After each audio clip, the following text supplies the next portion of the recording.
Okay, ఈరోజు మనం ఒక ఇంట్రెస్టింగ్ కథ గురించి మాట్లాడుకుందాం. ఒక గ్యారేజ్ ఇన్వెంటర్ అనుకోకుండా ఒక రహస్యమైన పర్ఫెక్ట్ సిటీని కనిపెడతాడు. కానీ ఆ స్వర్గంలాంటి నగరానికి ఒక చీకటి కోణముంటుంది. సరే, మరి కథలోకి వెళ్ళిపోదామా? ఈ కథ అంతా ఈ ఒక్క ప్రశ్న చుట్టూనే తిరుగుతుంది.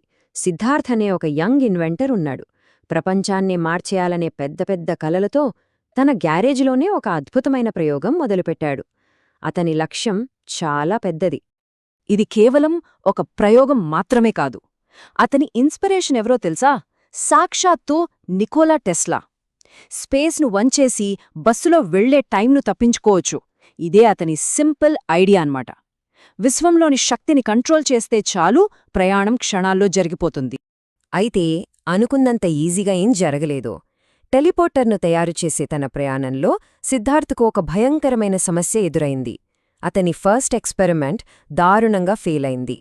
అతను ఏం చేశాడంటే ఒక చిన్న స్పేస్ షిప్ బొమ్మను టెలిపోర్ట్ చేద్దామని ట్రై చేశాడు. కాని ఏమైంది? ఆ బొమ్మ ఇంకో చోటికి వెళ్లలేదు, అక్షరాలా బూడిదైపోయింది. అక్కడికక్కడే మాయమైపోయి దాని ప్లేస్లో బూడిద తప్ప ఇంకేం మిగల్లేదు. అందుకే దానికి అతను పెట్టిన పేరే కాస్మిక్ బ్లెండర్. కరెక్ట్ పేరే కదా. అది వస్తువులను టెలిపోర్ట్ చెయ్యట్లేదు, మిక్సీలో వేసి రుబ్బినట్టు వాటి అణువుల్ని ముక్కలు ముక్కలు చేసేస్తోంది. ఇప్పుడు అతను ముందున్న అతిపెద్ద ఛాలెంజ్ ఇదే. కాని మన సిద్ధార్థ్ మేధస్సు ఇక్కడే బయటపడింది. దీనికి ఒక అద్భుతమైన సొల్యూషన్ కనిపెట్టాడు. అదే అటామిక్ సీట్ బెల్ట్. సింపుల్గా చెప్పాలంటే, ప్రయాణించేటప్పుడు మనిషి శరీరం విడిపోకుండా ఒక సేఫ్టీ షీల్డ్ లాగా కాపాడుతుందన్నమాట. ఇప్పుడు అసలు సిసలైన రిస్క్ తీసుకున్నాడు. ఈ కొత్త పరికరాన్ని తన మీద తానే టెస్ట్ చేసుకోవాలని ఫిక్స్ అయ్యాడు. ఎక్కడికి వెళ్లాలనుకున్నాడంటే, జనసంచారం లేని ఒక ఐలాండ్కి. జాంప్ సక్సెస్ అనుకున్నట్టుగానే ఇసుక మీద ల్యాండ్ అయ్యాడు. కళ్ళు తెరిచి చూస్తే అబ్బా, ఒక స్వర్గంలాంటి ప్రదేశం.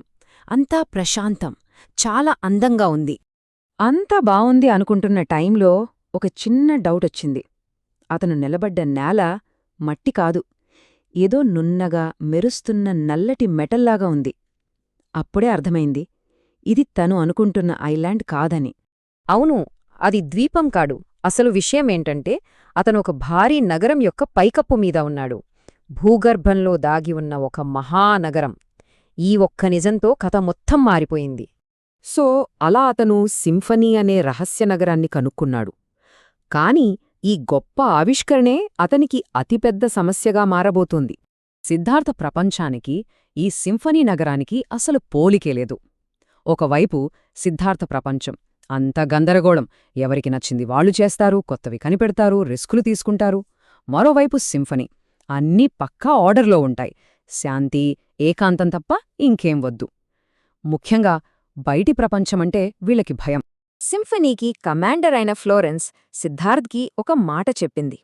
నువ్విక్కడే ఉండబోతున్నావు సిద్ధార్థ్, శాశ్వతంగా.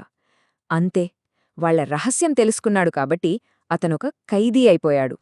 సో ఇక్కడే అసలు ప్రశ్న మొదలవుతుంది.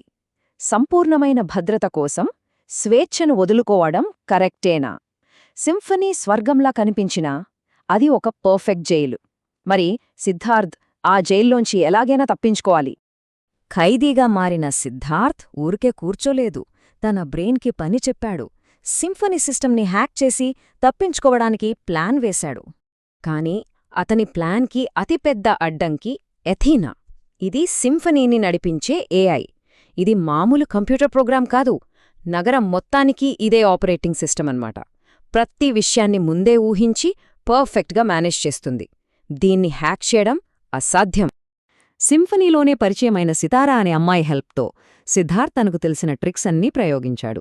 కాని రిజల్ట్ ఒక్కటే, యాక్సెస్ డినైడ్. ఎథీనా అంత పర్ఫెక్ట్గా ఉంది, బయటినుంచి దాన్ని బ్రేక్ చేయడం జరగదని అర్థమైపోయింది. ఈ ప్రయత్నాలన్నీ బయటపడటంతో సిద్ధార్థ్ దొరికిపోయాడు. ఈసారి శిక్ష చాలా కఠినంగా ఉంది. నగరం కింద ఉన్న అత్యంత సెక్యూర్ జైల్లో పడేశారు. కాని అక్కడినుంచే అతను తన ఫైనల్ మోస్ట్ డేరింగ్ ఎస్కేప్ ప్లాన్ని స్టార్ట్ చేశాడు. ఆ ప్లాన్ ఏంటంటే, ఫస్ట్ సితారా సీక్రెట్గా అతని టెలిపోర్టర్ వాచ్ను అతనికి అందించింది. ఆ తర్వాత దాదాపు వారం రోజులు జైల్ పవర్ గ్రిడ్ను స్టడీ చేశాడు, ఏదైనా చిన్న లోపం దొరుకుతుందేమోనని. ఫైనల్గా 8వ రోజున ఒకటి కనిపెట్టాడు. అదే రోజు మధ్యాహ్నం యాన్యువల్ డోమ్ రీకాలిబ్రేషన్ కోసం సిటీ మొత్తం పవర్ డ్రాప్ అవుతుందని తెలుసుకున్నాడు. అదే సరైన సమయం. అయితే ఇక్కడే అసలు ట్విస్ట్. తన వాచ్ను ఛార్జ్ చేసుకోవటానికి, ఆ పవర్ సర్జ్ని వాడుకోవటానికి సిద్ధార్థ్కు దొరికే సమయం కేవలం 1.5 సెకండ్లు.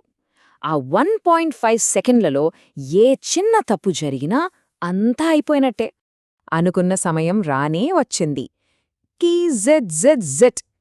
అంతే, ఆ 1.5 సెకండ్లలోనే సిటీ పవర్ని తన వాచ్లోకి డైవర్ట్ చేశాడు. అతను సక్సెస్ అయ్యాడు. సిద్ధార్థ్ అయితే తప్పించుకున్నాడు. కాని అతని స్వేచ్ఛ వెనుక ఒక ఊహించని, చాలా పెద్ద పరిణామముంది. అతను పవర్ డ్రా చేసిన దెబ్బకి సింఫనీ పవర్ గ్రిడ్ మొత్తం కొలాప్స్ అయింది. 100% ఉండాల్సిన పవర్ కేవలం 5%కి పడిపోయింది. దాని ఎఫెక్ట్తో సింఫనీని కాపాడుతున్న ఎనర్జీ డోమ్ 0కి పడిపోయింది. అంటే ఆ డోమ్ పూర్తిగా నాశనమైపోయింది. అతను భవిష్యత్తులాంటి ఆ నగరం నుంచైతే తప్పించుకున్నాడు. కాని ఇప్పుడు ఏం జరగబోతోంది? ప్రపంచానికి తెలియని ఒక రహస్య సూపర్ పవరున్న నగరం ఇప్పుడు అందరి కంటాపడింది. తన స్వేచ్ఛ కోసం అతను ప్రపంచాన్ని ఒక కొత్త యుద్ధం వైపు నడిపించాడా? ఈ ఆలోచనతోనే ఈ కథను ముగిద్దాం.